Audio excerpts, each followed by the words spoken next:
Sick to the noise, yeah, the mess we make. Machine Pun Kelly get caught in the fray. Facts and logic with a twist of chest. Strip it down to truth, yeah, forget the rest. Humor pulls the lies right out of the park. Look beyond the shadows that set the dark. Sparks of laughter fire up the night, bringing clarity when they blur the fight. Cut through the chaos, yeah, the tangled lies. Steve Fun Kelly with a set of clear eyes. Truths and jokes gonna rock this show. Step into light where the real facts glow.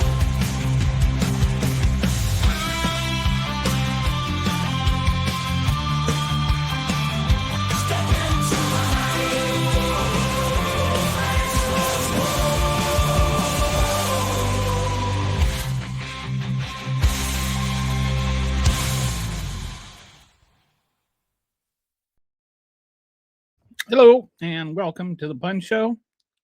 Hope you had a good weekend. Don't have much as far as preamble goes this time. Just want to mention that I think it's silly if we do anything other than impeach Pam Bondi. I mean, Little Miss, no one is above the law, is apparently above the law.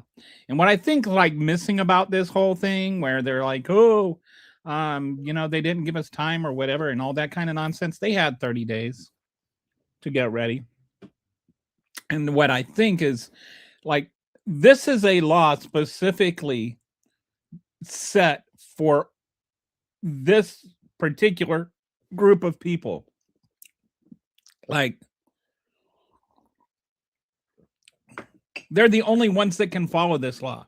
I can't follow that law. Like, that law does not apply to me because I can't release those files. Pam Bondi's like the only person in the world that can either follow or not follow that law, and it's not being followed. So she is definitely not above the law. This is not like some random technicality or something. This is like she is the only person alive who can make sure that law is followed, and she's not making sure it's followed. So Little Miss above the law thinks she's above the law. And when you're in charge of enforcing the law, and you keep screaming about how nobody's above the law, and then you try to suggest that you're above the law by not following the law, by not enforcing the law that was made for you to pass or to follow, then yeah, impeach. Anyway, it's time to like just get over this stuff. Impeach her. Release the Epstein files. That's it. I don't even understand why there's any controversy there. I mean, children were raped. And somebody did the raping. You can talk all you want about how there's no client list. Well, there's clients. List them. All right. So that said, I came across an article, actually a couple of different articles, talking about technology in China. And like, it just blew me away how far ahead they are of us in so many different ways. And it's not, I said something about, like they're way ahead of us in this race. And somebody snarkily replied, we're not even in the race. And that's true. But that also is, we're so far behind in it, we're not even in it, I guess you could say. So I put together a couple of things. One is in a way, it's like to just go through and look at what China is doing that we are not. Really, it's amazing what kind of future we could be having. Like if we just tried, we could have such an amazing future, such an amazing present even. Like what China is doing right now. And I'm not saying China's perfect. I'm not saying I'm cool with child labor or, authoritarianism or all of that kind of stuff. But that doesn't mean that they're not like lapping us on clean energy either. And everything doesn't have to be all good or all bad. So I want to look at what China is doing and how they're integrating clean energy with modern technology to have a better more livable society, more convenient society. And I was thinking of this metaphor of like they are to it's like we're stuck in oil and they're in clean energy and technology, and it's like we're stuck in Betamax and they're streaming in 4K. You know, it's like the technology has moved on and we're just adamant about sticking to oil instead of clean energy and renewable energies. And like last year, China exported more dollars in clean energy technology than we did in oil. It's not just about whether or not you believe in climate change, which, by the way, is very real. It's about whether or not you believe in the almighty dollar. Like, do you believe in money? If you actually think that money is important, whatever your thoughts on climate change are irrelevant. There's money to be made there, and China is making it, and we are not. Like we are so far behind. But it's not just the money; it's also the electric vehicles, 5G, shipping technologies. So I'm going to go through some of these things and show just how far they are. I got an N and an I. I don't know what that means. All right. So here we go. I'm going to share my screen with you. Oh, I think. All right. So let's just talk about the gap first, the gap between where China is and where we are. China isn't racing against America. They're racing towards a better future. And I think that this is also true. Like we tend to think everything is about America, including China. China is not necessarily trying to compete with us. They're just trying to, maximize what it can be.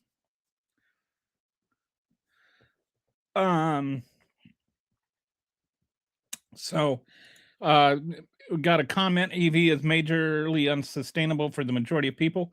We'll get to that in a minute. Got a whole bunch of stuff on this. And I would just say you're wrong, and I'll show you where you're wrong. And why. All right. So first, let's just talk about clean energy. I mean, there's things about it for our life, like cleaner air. Less pollution means fewer asthma attacks, respiratory issues, and premature deaths. You can actually breathe, And yes, China's had its history with air pollution, but it's getting better because China is actually getting cleaner. It's not the same China, even from the Olympics a few years ago. It is getting better because it is channeling money into clean energy. You've got lower energy bills. Solar and wind are now cheaper than fossil fuels. Your electricity bill goes down, not up. Like everybody talking about their electricity bills going up. Well, we should be investing in clean energy. If we want our electricity to go down, then we should be investing into that. And this is not a red state versus blue state thing. Like Texas is one of the biggest states in terms of clean energy, which you may not know this. Texas is a big generator for both wind energy and sun and solar energy. The cleaner air will give us better health. And also, kind of important, climate stability. I, for one, am for the idea of an inhabitable planet in 50 years. Okay. So we're able to see our faults because we live while China is as a futuristic country because of the major metropolitan area. Nobody's talking about the steppe. Anyway, so you obviously are an open-minded person. Navy is okay. This one is. This guy always just jumps on and talks about poop. Anyway, so all right. Where are we at with China? China has 2,073 terawatts of wind and solar. We have 756. So they already have almost 3 times as much as us, 2.7 times as much. But last year alone, like they're really pressing on the gas and we're pressing on the brakes. Last year alone, they developed more clean energy than we have ever developed altogether, total. Like they are really ramping things up. And people say, "Oh, they're developing coal too," but they're also developing the clean energy. Like they're getting ahead of us. And whatever else you want to say about it, they're doing more for clean energy than we are. And it's not that they're edging us out, they're blowing us out of the water. And we are like sitting there, we're buying up stock in Blockbuster while they're buying up stock in Netflix. It's about the future, not the past. And I don't know why we can't understand that. Clean energy is the future. Oil is the past. They're adding their solar at almost 6 times the rate we are. And they're manufacturing 80% of solar panels throughout the world. So this is what I mean. We're talking about like trade wars and all of that kind of stuff. Well, they're actually exporting things. They're actually exporting clean energy. 50% more money in clean energy than we have in oil energy. And so do you think that's going to get better or worse for us? Do you think that the rest of the world, forget about like just what the United States does, do you think the rest of the world wants to go back to oil? Do you think that the future is in oil? It's not. The future is in clean energy. And we're either going to commit to that and make money off of it and capitalize it, or we're going to become a dinosaur and we're going to be the next oil. We are still living in the industrial age compared to China as far as clean energy. And Trump wants to take us back there even further.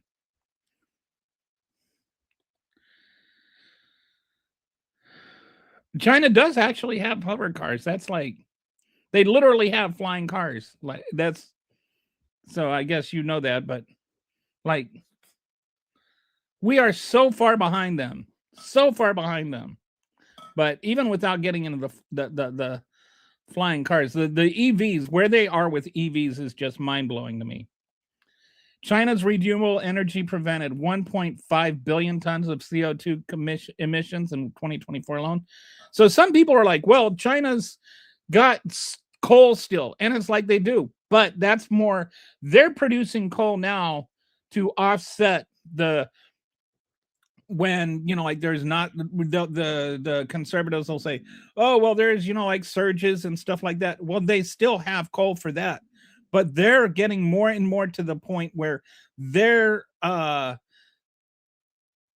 able to more or less sustain on clean energy, and then when they need it, they go to coal. We go to coal and then we supplement it with clean energy, where we go use coal and fossil fuels and things like that, and then supplement it with clean energy. They're getting to where they're relying on clean energy and supplementing it with fossil fuels.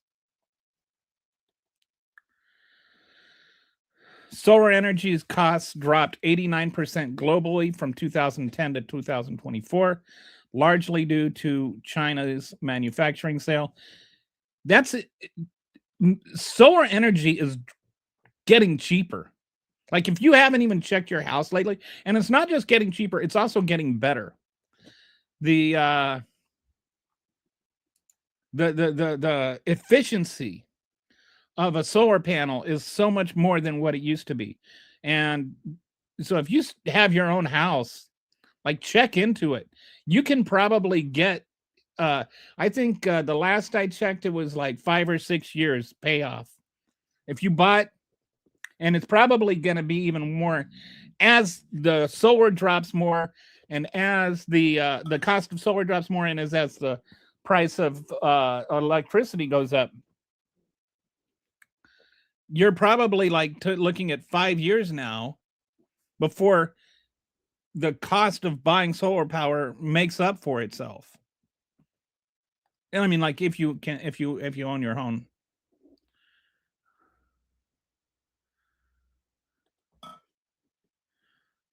Okay.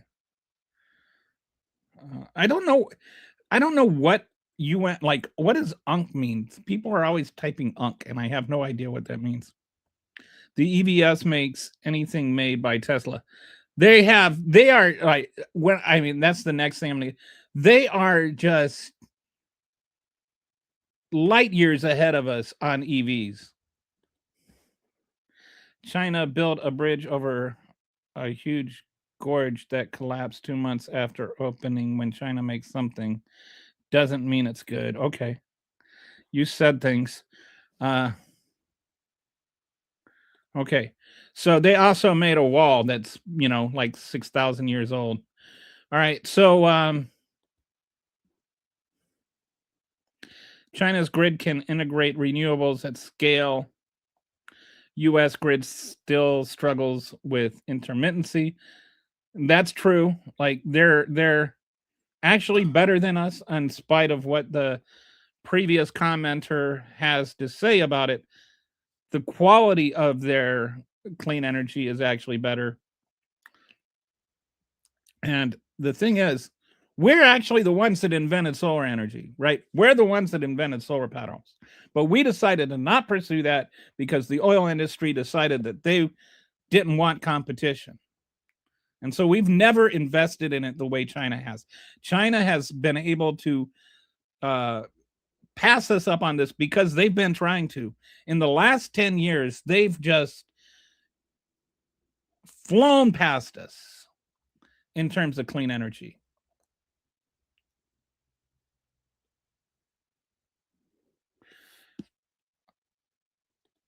Okay, I mean, yes, I am saying China has quality products.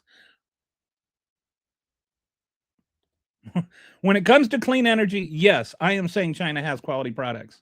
When it comes to EVs, I am saying that China has quality products.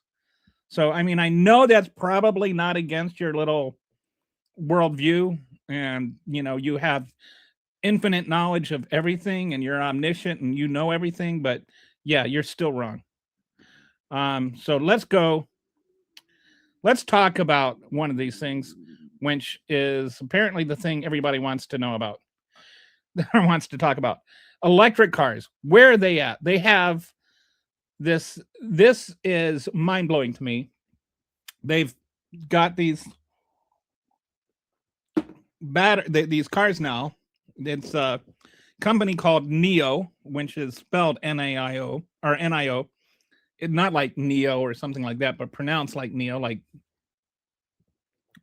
the guy from Matrix.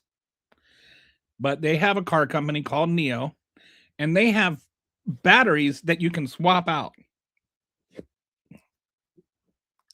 And you can either tap a button on the screen, or with the newest generation of these vehicles, you can even tell it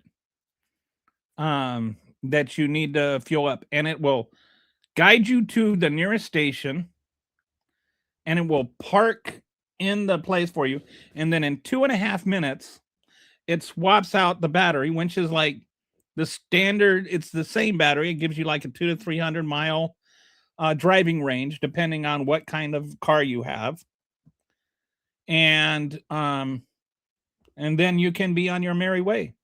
It'll even drive you back into the highway and merge you onto the road. It is light years beyond anything we have. 2.5 minutes, full charge. You can't get that in a car, where you can just go and have your car fueled up in less than 5 minutes, and you don't have to get out of your car. And guess what it costs? About $15. It costs about $15 for this. And then what they do is they just have a huge supply of batteries, and then they'll run diagnostics on the battery and decide whether this should be rapidly charged or slow charged, and then they worry about the batteries. And you have they have two programs. You can either just buy the battery and it's like $10,000 when you buy the car, or else you can rent the battery and it's $80 a month. And you just then you don't have to worry about the battery runs out on your car and the car value goes down and all of that kind of stuff. None of that ever comes into play. Your car value does not diminish because the battery life has diminished. You don't have to worry about getting a new battery every 10 years. You can get a battery every 10 minutes if you want. And you don't have to worry about, driving across the country because they have these battery stations. They've already swapped out over 64 million batteries like this. And I mean, to me, this is pretty amazing technology. And it's not here because Elon Musk doesn't want it here because he doesn't want the competition with the Teslas. And so then you talk about the quality of the cars. These have a better range than Teslas do. This like their standard car is like comparable to a Tesla Y. It's an SUV actually, and it has over a 300-mile driving range. They have 17.3-inch screens. They have ventilated seats, and they have rear entertainment and all the perks you'd want in a Tesla. But guess what? Depending on what kind of car you want, like their entry-level cars are $10,000. Different. This isn't NIO, but they have entry-level EVs there for $10,000. The ones I'm talking about are like $25,000. They're way ahead of us on EVs, way ahead of us, and they're way more affordable than ours. You can get an electric car that's better than the Tesla over there for less than $25,000.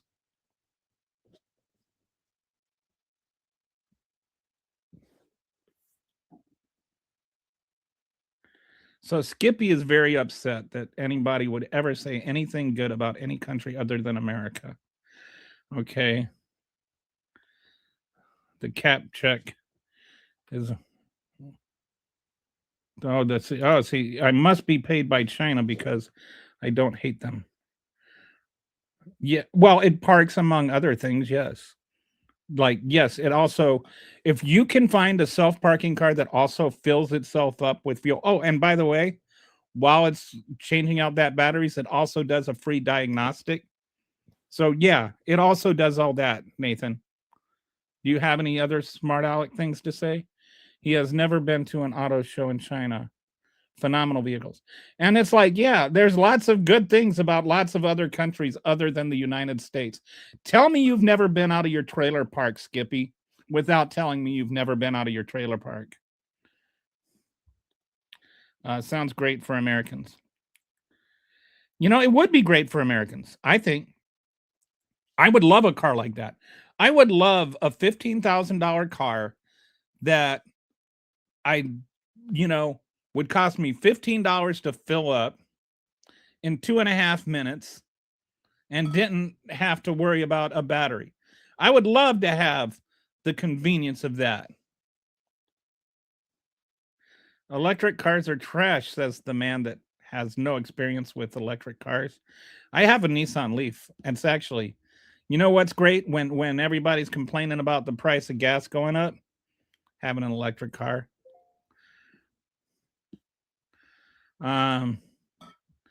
But it's not just about the convenience of the cars for the average driver.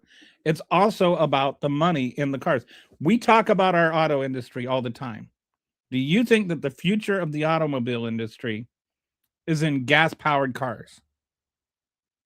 Like, do you think that everybody's just going to keep, especially now that we're getting into this thing where there's real solutions? The biggest issue people had with electric cars is range. And having to worry about like having to charge your battery for an hour. Nobody wanted to do that. Battery swaps change all of that. Like you start getting into battery swaps, and that is a game changer because everybody knows, like, if you've driven an electric car,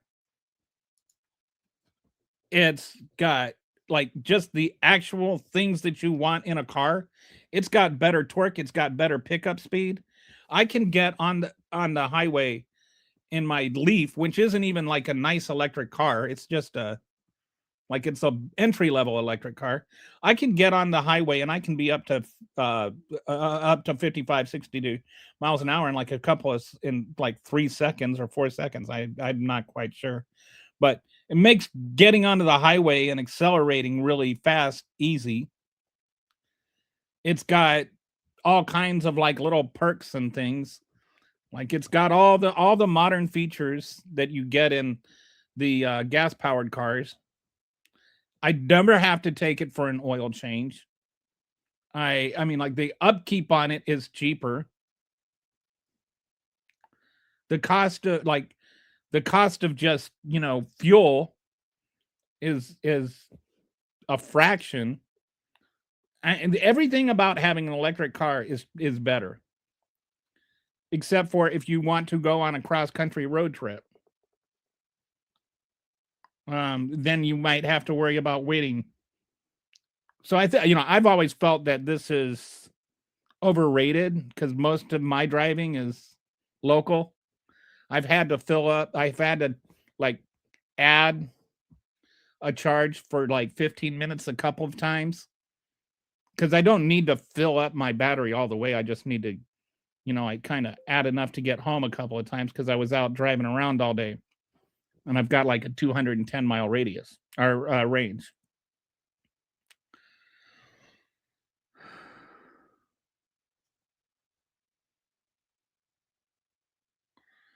Okay.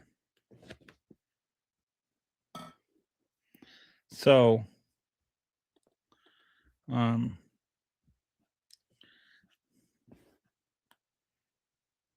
the NIO, the NIO's battery swap network, they've swapped 61.5 million battery swaps.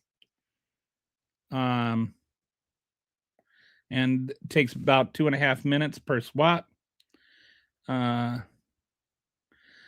BYO network, or BYD, that's the largest EV seller in China. They overtook Tesla as the world's largest EV maker. And China is dominating the global markets on this. They're exporting all over Europe, including Germany. They're exporting to 70 countries. So again, if we're talking about just, whether or not you personally like electrical vehicles or not, is sort of moot. There's money there. You're like sitting there arguing that Betamax is better than VHS tapes while everybody else in the world is streaming Netflix. Like, it's not just about what you think about EVs. It's people think enough about EVs to buy EVs. And if people are buying EVs and we are not selling EVs, we are losing the auto industry, which we used to dominate. Battery costs have dropped 97%, largely due to Chinese manufacturing scale. And Trump just approved tariffs on Chinese EVs and approved selling them advanced AI chips, which is to me an incoherent policy, and we'll get into that more later. But I think he put the tariffs on the Chinese EVs because he didn't want Elon Musk just doesn't want the competition. If you could buy a car that's better than a Tesla for half the cost of a Tesla, you would do it. If you could buy a car that's better than a Tesla for half for the going rate of a entry level gas car, you would do it. And you can get them for, like, again, they're selling these things, brand new electrical vehicles, for $8,000 to $12,000. That's the entry level EV in China.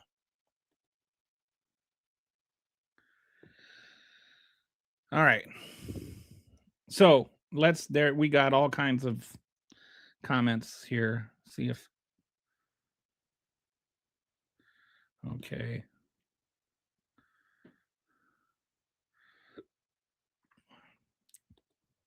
Okay. Electric cars are trash. Fat Americans. I've drove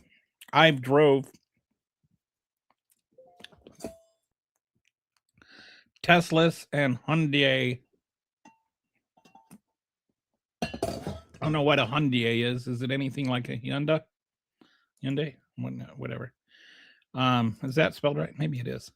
But yeah, I thought it was Hyundai. But yeah, I've drove whatever you've driven. Doesn't matter. Doesn't change the fact that the car accelerates faster and performs better. I have an e-bike that goes over 40 miles per hour for over 60 miles. Range is no problem with the vehicles anymore. Yeah, for them, like, unless you're actually on a road trip, generally range doesn't even factor in. And even if you are on a road trip, which I haven't done, but if you were to, the charging is fast enough. Like for most of the cars nowadays, you can get around 250 on a range. And so and you're not going to go 4.5 hours without peeing anyway. And then the way that the charging works is that like 80% of the charging comes in the first 20 minutes. So if you were to just go to a typical charging station, I think the maybe the issues are more to do with finding the charging stations, having uniform charging stations, things like that are harder to manage in the US. But instead of trying to manage them, we're just ignoring them as a nation. When will you where okay, none of this is like really true. And but I would just say if you want to like get into where are you going to do this? How about asking those questions like genuinely? Like it's worth asking the questions maybe. But how about looking for them to find answers instead of looking for them to not find answers? What are you going to do when we run out of oil? What are we going to do when the planet becomes unlivable because we kept committing to it?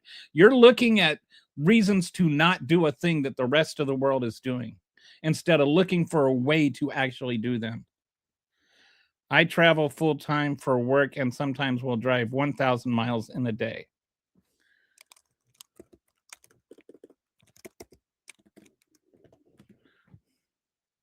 So, like, do you drive like 100 miles an hour? If you were to drive 100 miles an hour for 10 hours, that would be 1,000 miles. So I kind of get the feeling that you're not actually driving 1,000 miles in a day. I think you're lying.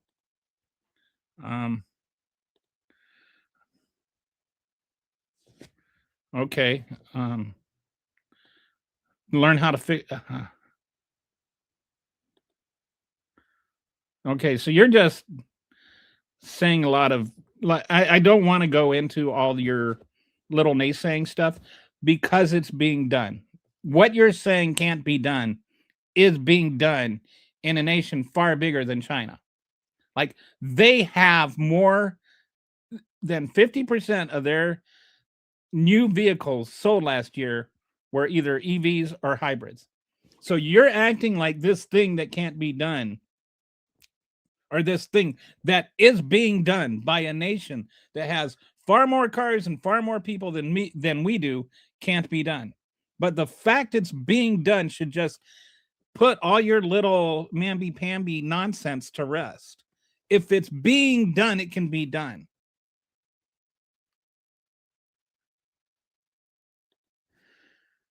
Okay, take an electric vehicle to a mountain climate and tell me how it affects the range. Do you not think they have mountains in China? Many large cities have downtown areas that have free charging station at certain times of day of the week. I'm sorry, I have to call BS on that 1,000 per day thing. He'd have to travel. Yeah, that's what I mean, that's pretty. I drive from southern Missouri to Washington State in 2 days. It's the 30-hour trip. So you're driving from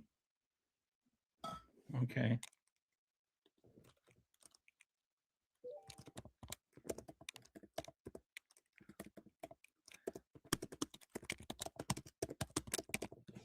Okay.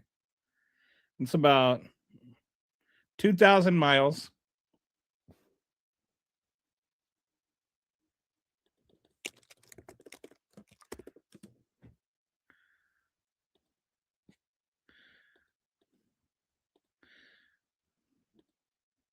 So you'd have to average about 60. So that's not 1,000 miles a day, is it? You're driving 2,000 miles in 30 hours. Or, so that's averaging 67 miles an hour. Do you ever like stop and pee? Do you sleep? Like, anyway. Uh, and most people aren't traveling 2,000 miles or 1,000 miles a day anyway. So why are you such a China shill? 15 hours a day. So, okay. Most people aren't driving 15 hours a day, Nathan. And if you were driving 15 hours a day and you had battery swaps, then it wouldn't matter, would it? Like that would actually solve the problem. That's the whole point. You do not travel 1,000 miles in a day. You don't. Stop lying. You said you drive 2,000 miles in 2 days. I don't believe you. Not unless you do it without sleeping or eating or stopping or going to the bathroom. There is no way you're traveling 2,000 miles a day. You're a liar. All right. So that's enough with Nathan. And and it misses the point entirely anyway. So just away with you.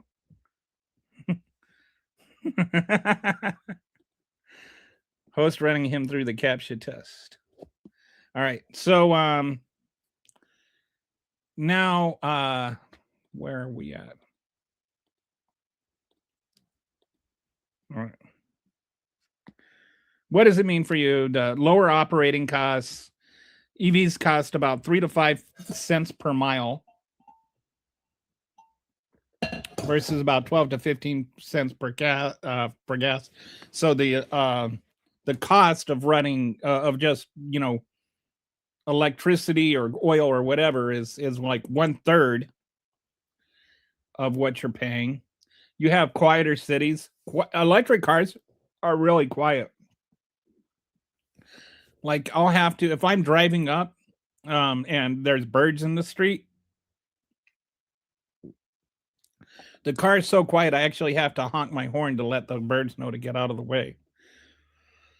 There's better cars. There's instant torque, smoother ride, lower center of gravity. EVs are just better to drive for you once you drive them. And I'm telling you, this is true. I've had nice cars.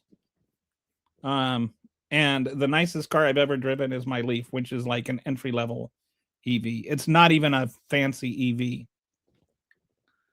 EV. China is selling about 7 times as many EVs as we are. And they're getting better and we're getting worse. And their cars are better. NIO's battery swap network. They're doing 61.5 million battery swaps already. Oh, wait, I already read through all that. So, okay, let's go to high-speed rail. And, like this guy, Nathan, is sitting there calling me a China shill. I'm not a China shill. I already said at the outset, I'm not saying everything about China is better. But that doesn't mean that you can't say that China's not doing anything better. Not everything has to be all or nothing. Like some things can just be partly one thing or another. All right. So I'm going to go into this next thing in a minute, but if hopefully I won't lose everybody. I have to take a quick break here. Got a bathroom emergency. I'll be right back.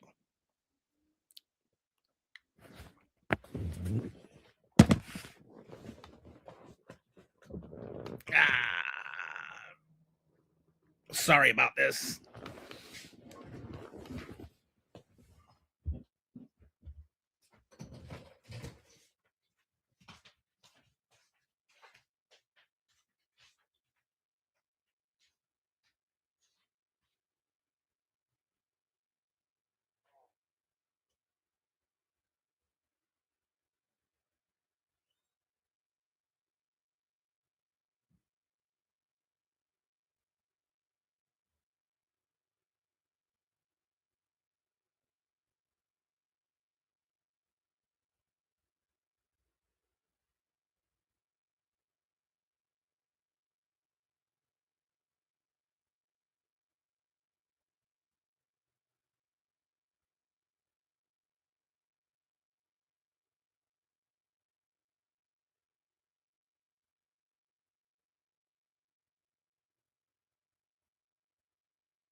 Okay, if anybody's still here, I'm back. Sorry about that. I sometimes you just got to do what you got to do. Yeah, sure, buddy. Stop making stuff up. So you're not driving 15 hours. If you are, you're breaking speed limits and you're breaking the law. And again, it's still kind of moot because most people aren't driving 1,000 miles a day, and the battery swap thing would still be that. So anyway, let's just stop with this silliness. All right, so we're going to move on to here. The next thing in the gap is China is so far ahead of us when it comes to rail travel, and I'm talking about both high-speed rail and like subways and metro travel. And this is a lot of it is just it's about convenience. So what does this mean for your life? All right. When I think of, like, before I started looking at this, and I would think of high-speed rail, and I would think of, like, how long would it take to get from New York to LA?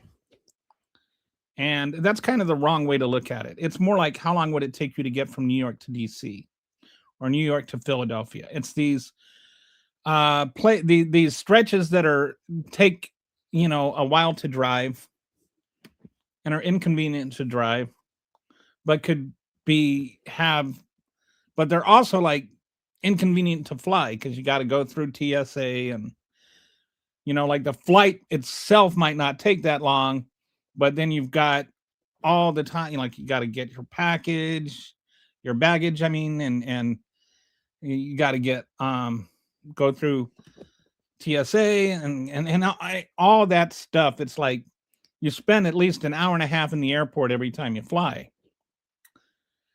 What if you could just go and get on a train and then get off the train and you spend like a total of 10 minutes in the train station versus an hour and a half in an airport, and you can still get there faster. Then it starts looking convenient, right? So they have these they have high-speed trails that are connecting the major cities. So like I live in Austin. So if I could take a high-speed rail to Dallas and get there in like an hour and a half versus a 4-hour drive or a 3-hour plane flight, when you can't count in me having to go to the airport and park and all of that, and then go through TSA and so on and so forth. So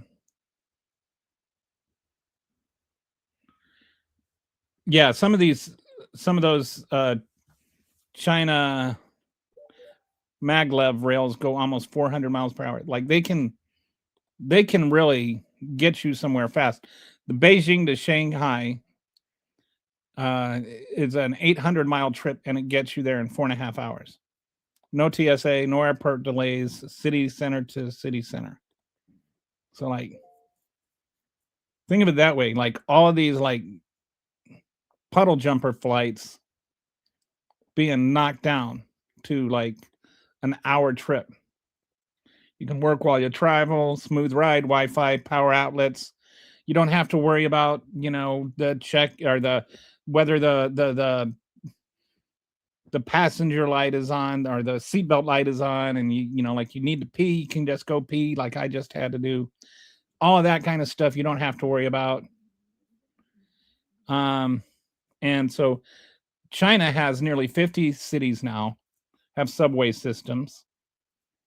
So it's, like like from city to city. Then within the city, they've got these kind of board diggers. Let's see if did I have that in here? They've got TBMs. They're called tunnel boring, and they're actually starting to export these to Europe. And what they do, they're like these things that they will dig a tunnel that is big enough for an entire subway. And then they have these prefabricated, like right here, prefabricated station construction. They'll go in with these boards, and they'll just carve out a whole subway station and the whole track to the next station and everything like that. And they'll come in with the station, and they'll fill it in, and they'll get entire subway systems set up in like 8 months to a year. The things that would take us years. And the entire subway network can be installed in less than a year. Entire subway stations are set up in less than a week. Like that's how far ahead of us they are. They're thinking of these things, and they're doing these things. We've been talking, like people have been talking about a subway in Austin for like since I've been here, 15 years now, and probably before that. Never got anything done on it. Like we're way behind China in so many ways. All right. So and then in terms of high-speed rails, we're the ones that invented the idea of high-speed rails. We still don't have any, really. We're still like on Amtrak going 83 miles an hour and thinking that's something special. China built over 48,000 kilometers of high-speed rails while we've been debating about whether to build them at all.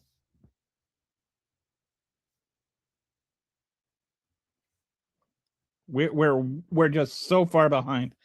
Brett says it's like a giant snake. The head boards the next section, lays down cement, and there's tilling even. Wow. That's so amazing. That's like some of this stuff you start reading about it, and it's like sci-fi. Like this is the sort of thing that you would expect in a sci-fi movie. Of course, we're doing our own version of sci-fi, but we're talking about like Patriot Games type stuff instead of like good sci-fi where the technology is really something.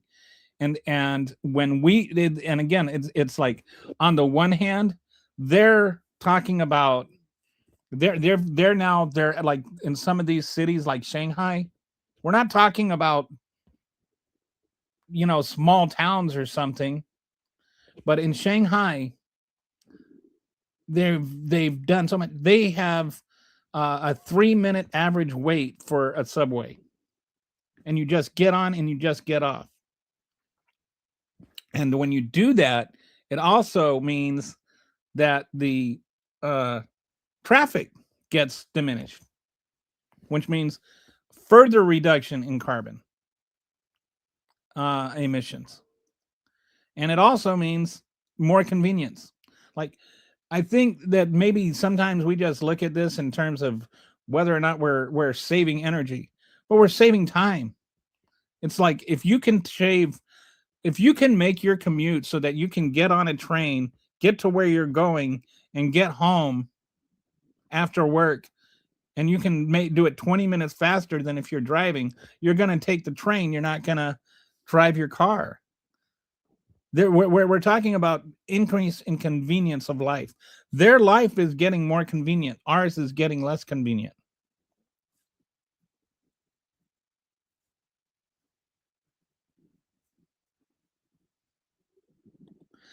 Amtrak is trash, and it's really not that comfortable.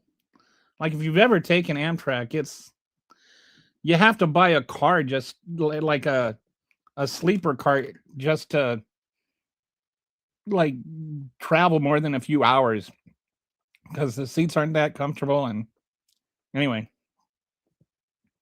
it's just grossly it's not very nice way to travel.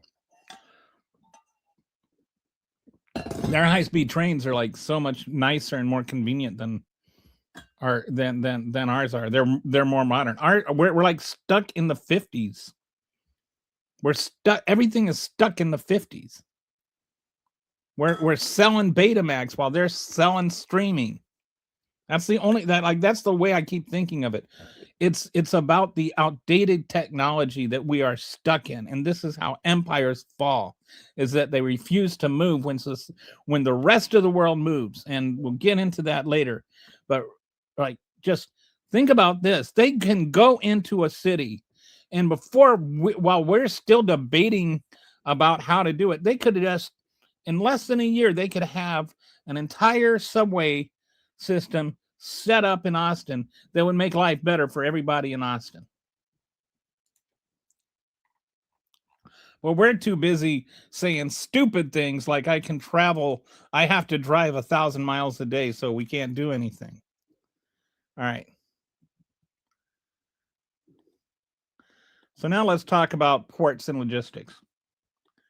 And this one, I had no idea how far, like where we're at in terms of ports. You're not even thinking shipping ports. What does that have to do with anything? Well, among other things, if you care about the fentanyl overdoses, you should care about this.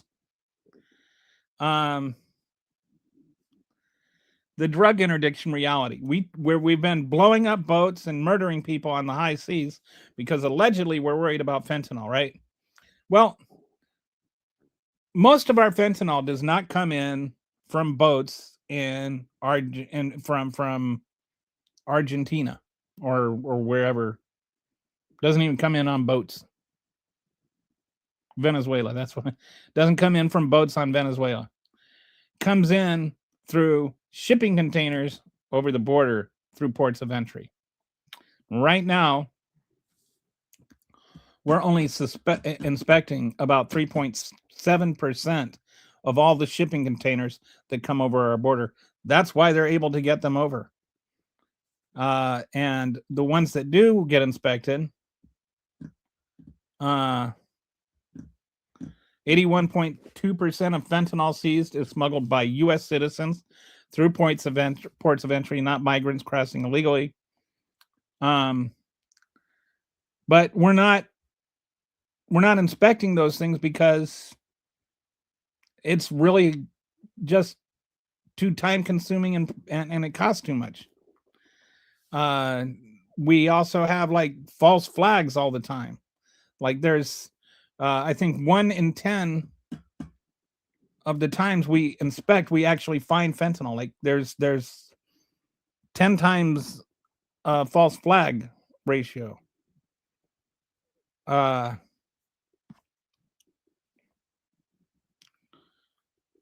What we could do with 5G plus, like automated shipping ports and things like that is have 100% every single shipping container gets inspected through like AI and 5G and automation, have every single thing detected. And you're starting to talk about, like here you talk about things like not just once the container gets here that we would look at it. There could be monitors on the shipping container throughout the entire trip from wherever it came from. So it gets inspected before it goes on. It gets inspected when it gets off. And then there'd be monitors, 5G monitors, the whole way over that would determine, did anybody open this container? Did the temperature change? Did the weight change? All of that kind of stuff could be regulated and flagged that, oh, well, this one right here, this temperature, this shipping container shifted weight, halfway through it went to this port and it wasn't offloaded, but all of a sudden it got a couple of tons heavier. Why is that? So then you can check it once it gets here. All of this kind of stuff that right now could be the ways that they're finding, or that they're smuggling it over. We could identify that and bust them before we unload those containers. Furthermore, we could learn from it. Like they could, when this happens, that means that fentanyl is getting added to it. So anyway, point being, we could do a lot more through modifying and updating our ports. And we're not doing it. China is doing it. What is China doing? First of all, they are so far ahead in this. TEU is, I think it's 20 equipment units, something like that.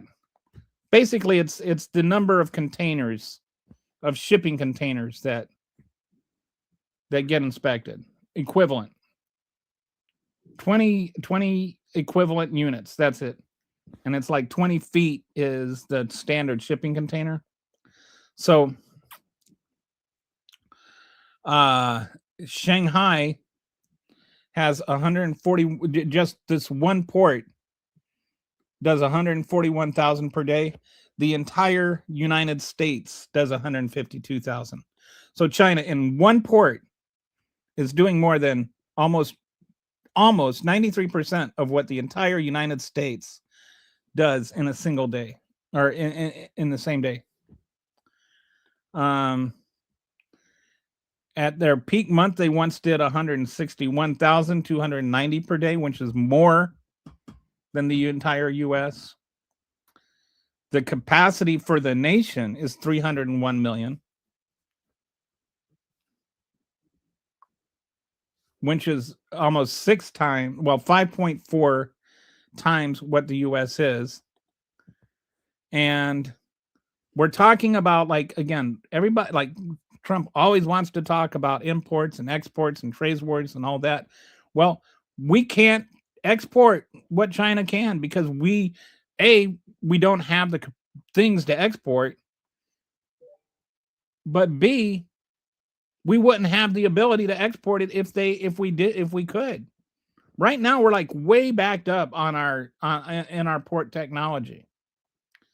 They're in China. They're like getting with the same amount of manpower and the same amount of space. They're able to get a lot more out of it because they're using 5G and clean energy and all of this kind of stuff to work faster and smarter. They're just much more efficient. So both for profit reasons and for safety reasons, like with fentanyl and smuggling and whatnot, we should be investing in these, like new, more modern port technology. They have, okay, yeah, so this was the one. They're 213% more productive of traditional ports with 70% workforce reduction. So they're able to do 213% more with 70% of the less of a workforce. China's top 5 ports alone handle 3.3 times more than the United States. And by the way, the United States, our busiest port, isn't even one of the top 10 in the world. China has 5 of the top 10. And then that's not even getting into the ships themselves. That's just the ports. Shipbuilding capacity, China has 232 times the U.S. capacity. We can't even build ships to use our ports. So even if we had more ports, we don't have enough ships. And so we're using other ships. And then on top of all of that, I guess maybe that's why we need to steal them from Venezuela. But on top of all that, I forgot what I was going to say. Anyway.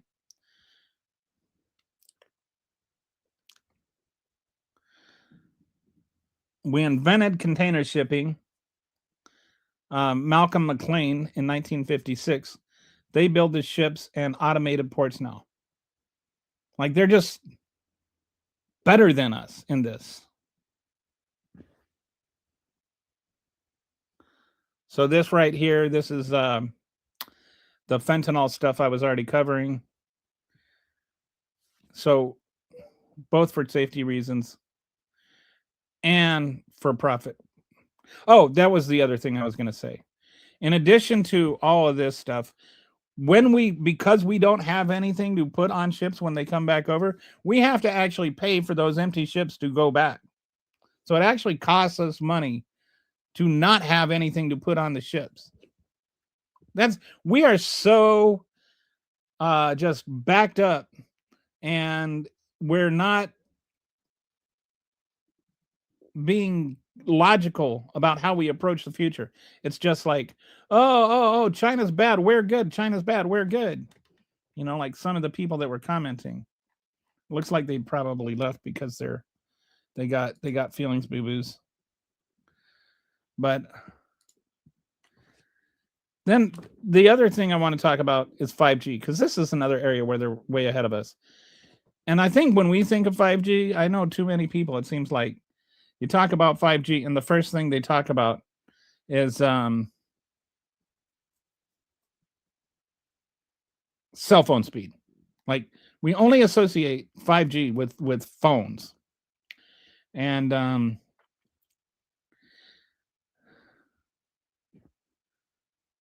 it's not about phone speeds. It's not just about can you watch Netflix on your phone. Or what kind of games can you play on your phones? And I don't even know if a lot of people understand what 5G means. 5G it uses 3 different modes of frequency, but it's more about how many devices you can use that can be connected together than it is about speed. It's about the time lapse. It's not like about download speed or upload speed. It's about the instantaneous way in which you can be connected to something across the country. So it may be, like if you were a stock trader and you wanted to get instantly, that would be one way that it would be a convenience to you, is you could be instead of a second behind, you'd be like 1/millionth of a second behind. And in that second, you might be able to save yourself thousands or hundreds of thousands of dollars. But more importantly, There's things like where they do remote surgery in China. And surgeons from across the country can operate on you remotely with 1 millisecond latency. 4Gs have a 4G has a 50 millisecond delay, but that's not good enough. Like you need that like just almost instant ability. And so they're like you can be in Shanghai and operate on somebody in I don't know, Beijing or something. Like, are those different cities? Anyway, my brain is not what it used to be.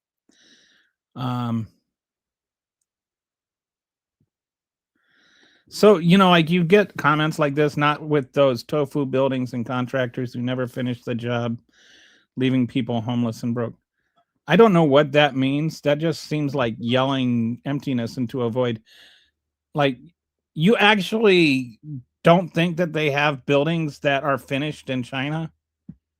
Do you think they're actually making buildings out of tofu?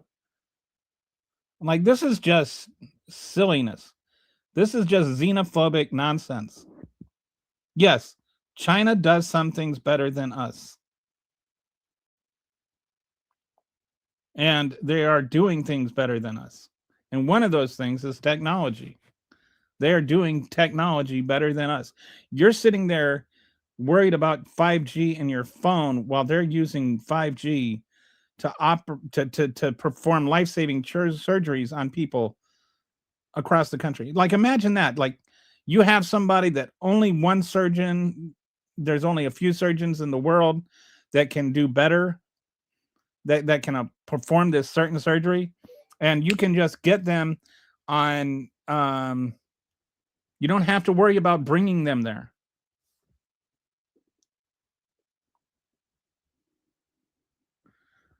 So Skippy's just going full on racist now, so I'm not going to read his or display his comments. I'll just acknowledge that, yes, I see your racist comments, Skippy. I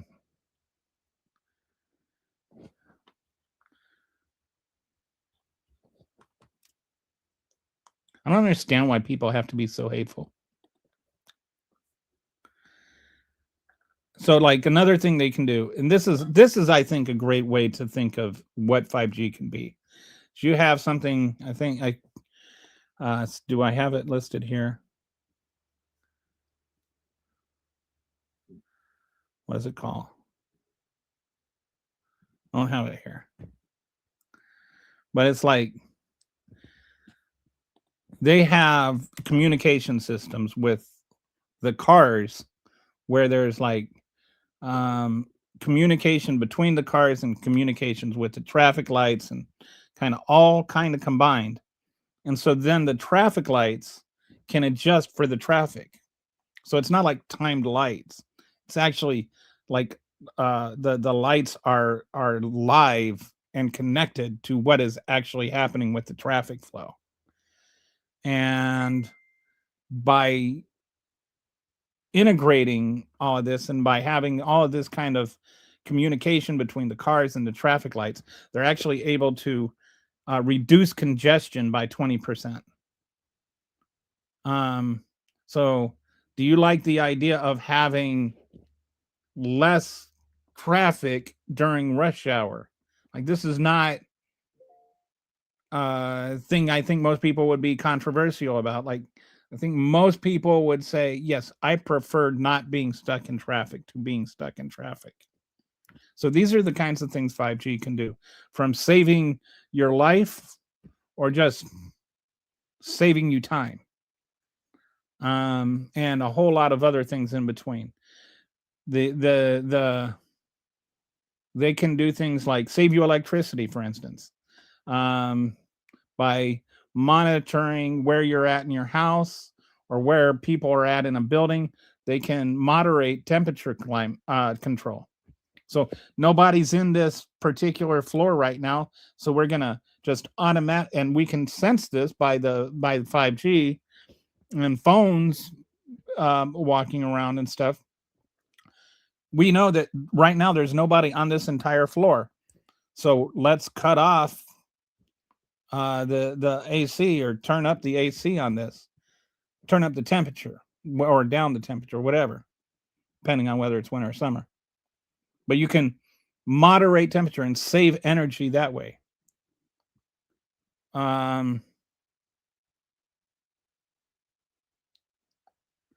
So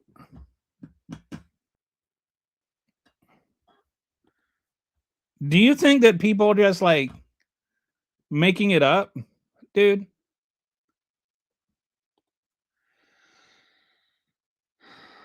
This is just denialism. Just no, no, no.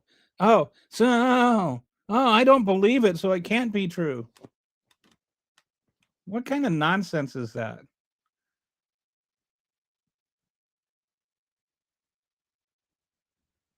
Do you think that people don't like, nobody has ever been to China to like see these things? What got me interested in this was a reporter that went there just to experience all this stuff. And they have stuff that I haven't talked about. Like Brett was talking about earlier. They have literal flying cars now. Like they have drones that are dedicated to food delivery. And they tried an experiment where somebody went to get the food and drive to get the food and pick it up versus having it delivered to them. And they even had it delivered to like a weird spot, like in the middle of a park. And it just brought the food and it was hot. I think the flying cars, there's like a weight limit. So I don't know if like Donald Trump could fly on it, but they like have flying cars, and well, they're flying taxis actually. Like you can take a taxi by air somewhere.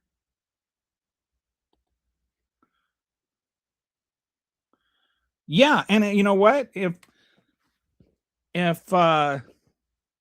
they're spending money on things that are actually generating money and making life better for people, I'm all fine with that. Like, I don't see why that's an issue.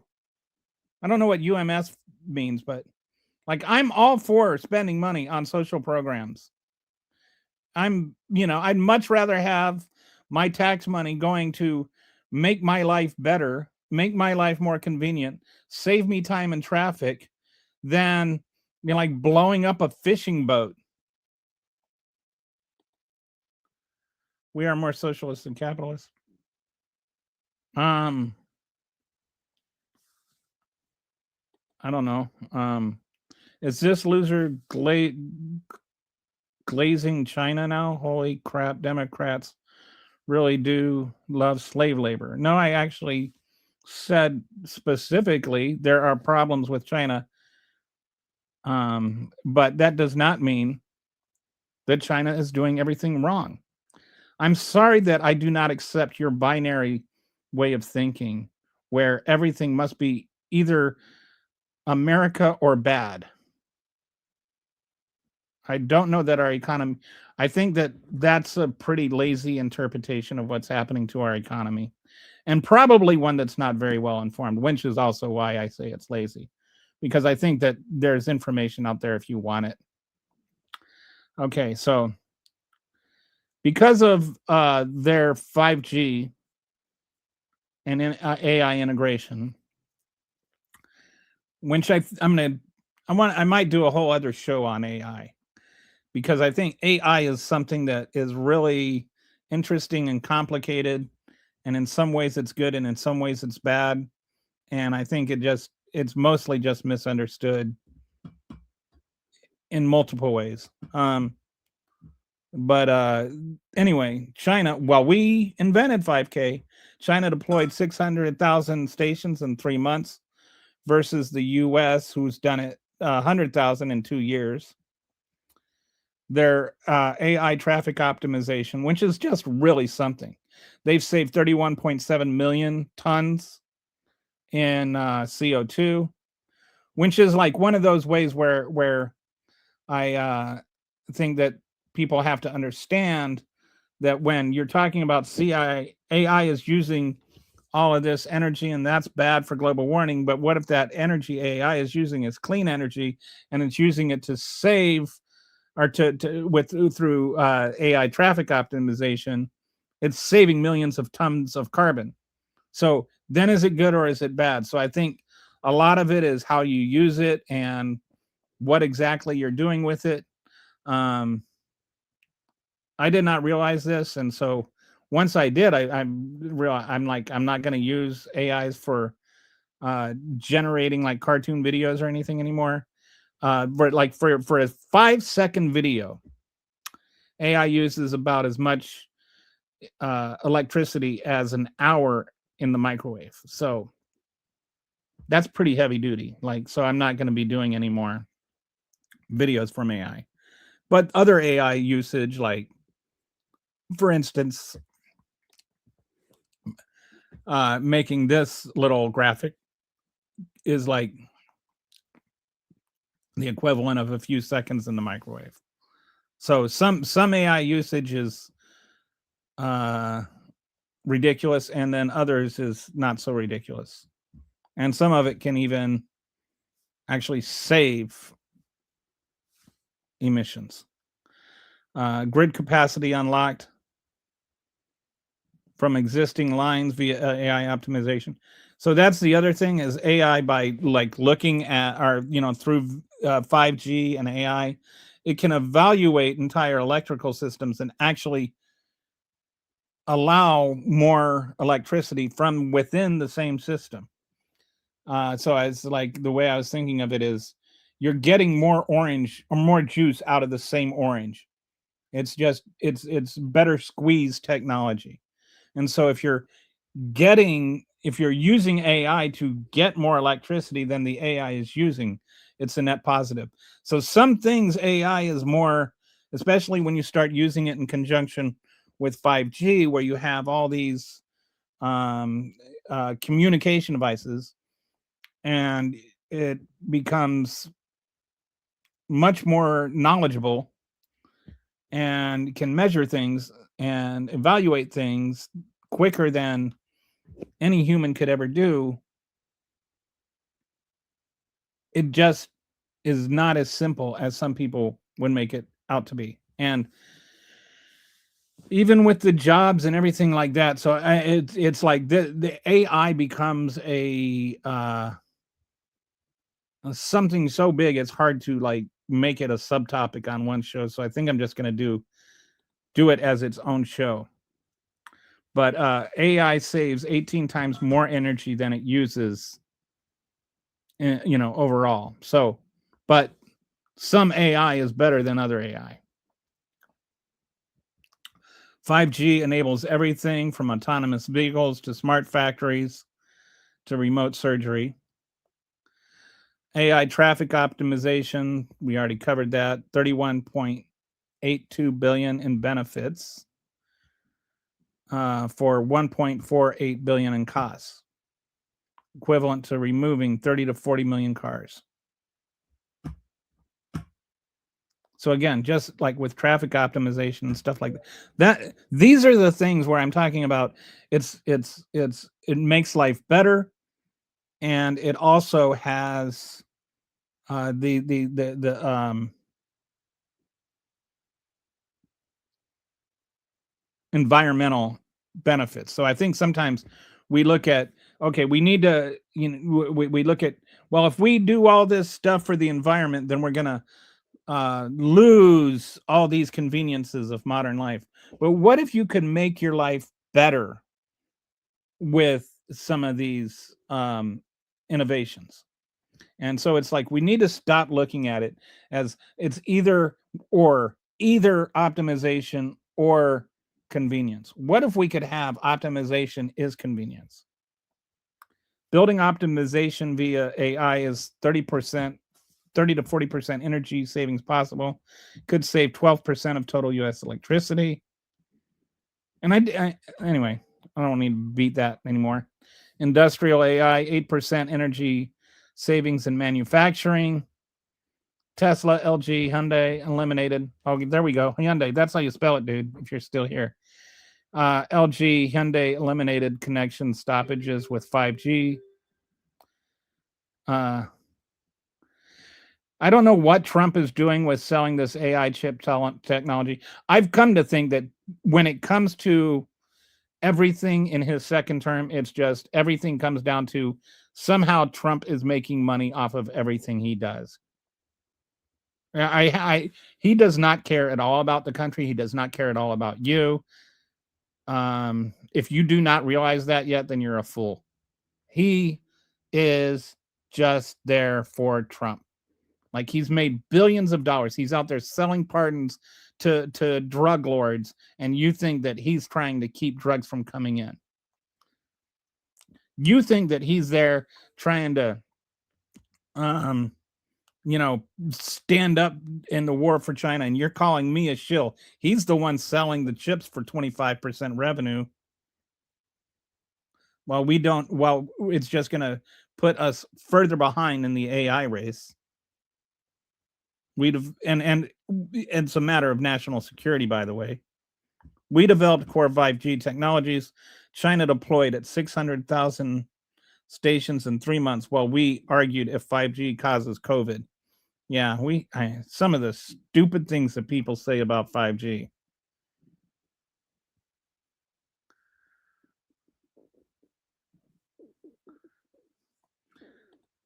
Okay. Yes, I don't know what this bug person thing means, but I know it sounds ugly. And yes, we invented it, but we didn't do anything with it. We didn't invent the wheel either, but we invented the car. Like, what good does it do to invent stuff and then not use it? That's the whole point, dude. That's the whole point. Which is actually what I want to get to on the next dashboard. So I'll just go to that right now. What lessons can we learn, and what lessons have we learned? Okay. So the real fool is the one sucking. Yeah, I don't know why you have to be crude. No, I'm not the fool. I'm not foolish to acknowledge reality.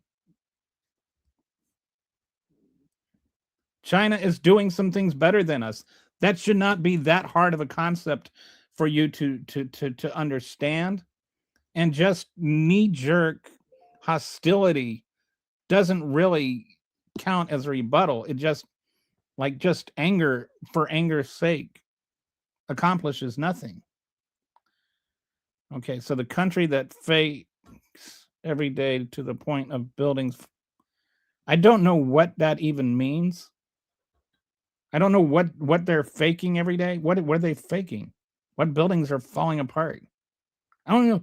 It's just stuff that doesn't even mean anything. All right, so let's go to the lessons. What can we learn from history, ourselves, and China? What can we learn from history? This is what I've been thinking about. We're stuck in the past because there's no denying America since World War II has been the world leader in a lot of things. And we have become the wealthiest nation in the history of the world, depending on how you measure it. I mean, there's some people that could say, based on certain factors that other countries, like was the Roman Empire really less wealthy, or whatever. But, right now we have the highest GDP in the world. And we don't have the same population. So, I mean, we're in the conversation, no matter what you say. But every great empire has failed at some point, right? Like, if we are currently the greatest empire, that would mean every empire that has gone before us has stopped being the greatest empire, right? Something happened to someone along the line that they became less. So you think about the Spanish Empire from the 16th and 17th century. They got stuck on gold and silver from colonies. Like they were going to, South America or whatever, and they were just stealing the gold and the silver, and they were just, that money was the basis for the Spanish Armada, is how they kept everything going. But eventually, they missed banking. And so Britain overtook them by investing in industrial capacity. Like they got into the Industrial Revolution and modern banking. And so then Britain became the world power, right? Spain didn't move. Spain didn't grow. So Spain stopped being the superpower. So then Britain came along. And for the first part of the 20th century and the 19th century, they used coal, they used steam power, they used the colonial system to like build up and become their own superpower. For a while there, the sun never set on the British Empire, right? Like that was the thing. And they used what was then modern technology to become the superpower. But then along came oil, automobiles, modern manufacturing at scale. The Industrial Revolution took another step, and Britain didn't stay with it because it was still stuck in the 19th century, while the world was moving on to the 20th century, especially the United States, right? But now we use things like oil, cars, our highway system, financialization, all of that kind of stuff. We use that to build our empire. That's how we became the biggest power in the world. And so now the rest of the world is looking at let's go into renewable energies, not just for climate change, but for profit's sake, for money's sake. China is investing in this and they're making money on it. Again, I don't care what you think about China. I don't care what you think about climate change and whether global warming is real. But what I do know is that China exported 50% more in energy than we did, including all our oil. They're making money that we used to be making. And it's not going to get better over time for us. It's going to get better for them over time. If we are stuck in the past, we are doomed to repeat the past. So let's compare this to what happened with the space race. What can we learn from our own history? We were like wanting to be out in front in the space race, right? And so what happened? We lost it. Sputnik was the first into space. Russia beat us into space. So then what happened? John F. Kennedy said, we're going to be the first ones to get to the moon. We didn't say, the Russians are commies, and they're in space, and so this whole thing is stupid. It's all a hoax. We didn't just run from it. We didn't ignore their achievement because we disagreed with their political system, like some people on this feed want to do with China. You don't have to be pro CCCP to understand that they have better electric vehicles than we do, or to understand that their technology is better than ours, or to understand that they're making more money selling clean energy than we are selling fossil fuels. They didn't claim investing in space was authoritarian. They didn't just try to hit Russia with tariffs as though that was going to solve something.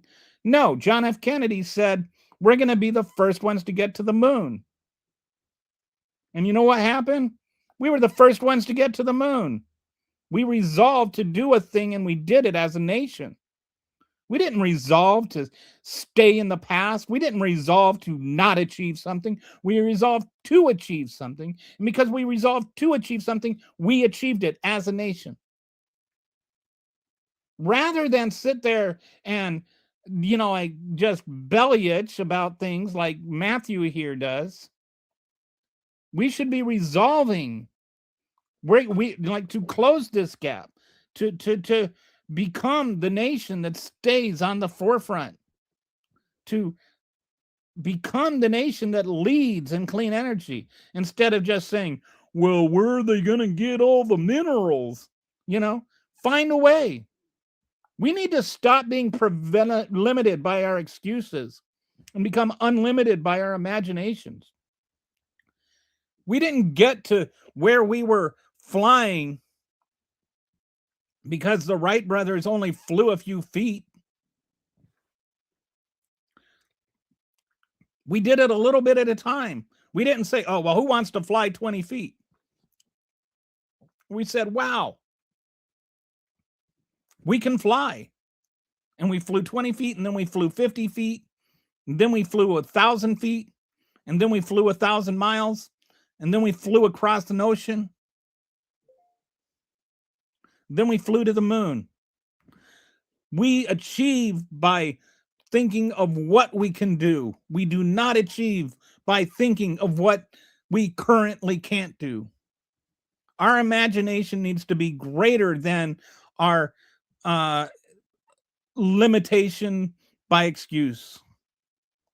That's how we became America. We did not become America by being a bunch of mealy-mouthed little whinies.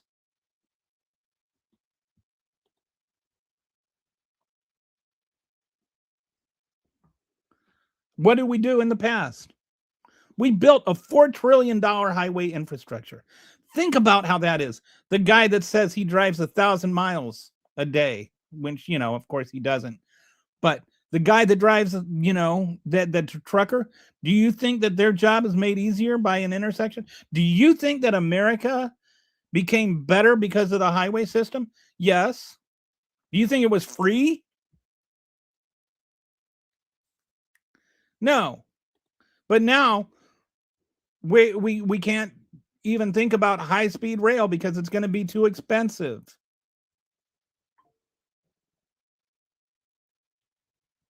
We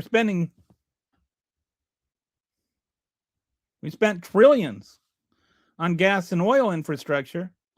Why can't we spend money on clean energy? Why is it that we have to be so entrenched and just captured by the lack of imagination that we can't seem to get out of 1950? It's not 1950.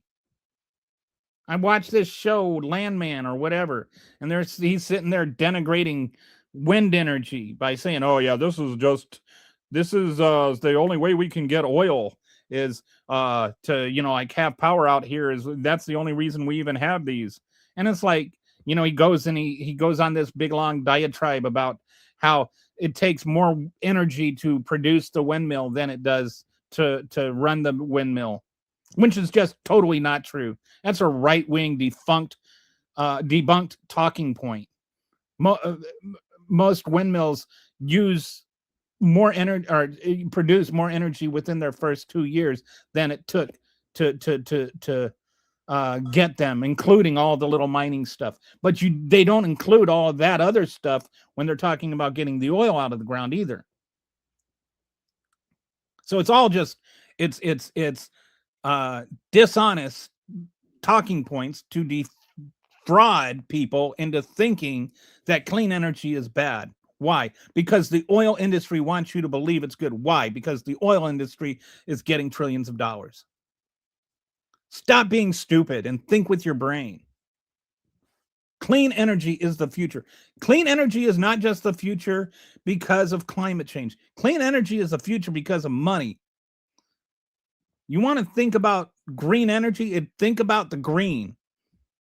Like it's actual money. They're making 50%. They exported 50% more energy than we did. And you're all proud that we're spending We're the world leaders in exporting gas. Well, guess what?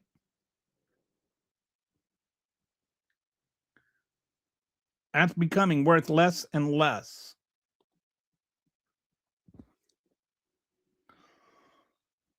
We have a housing shortage. Why can't we imagine how we can do more to build houses instead of just whatever, you know? Why do we have to be limited by our imaginations? Or why do we have to be limited by our lack of imagination when we can be unlimited by our imagination?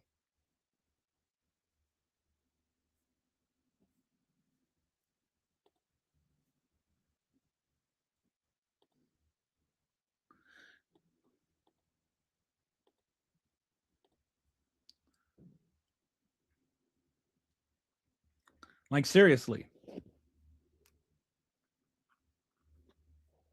So let's so I think okay, it looks like looks like all the haters left.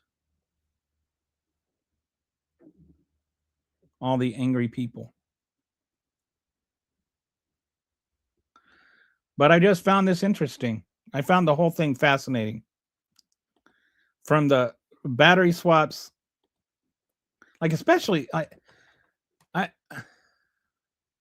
why aren't we doing that? You know what I'm saying? Why aren't we doing the battery swaps? Why are we so resolute in not looking at what we can do better?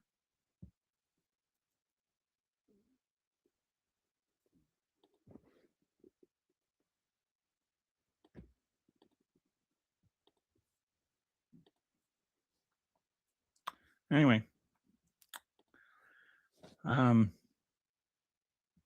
think that exhausts unless I have more comments, but looks like Brett left and all the haters left. So anyway, if Brett, if you're still here, thanks for chiming in. It's good to have an ally out there.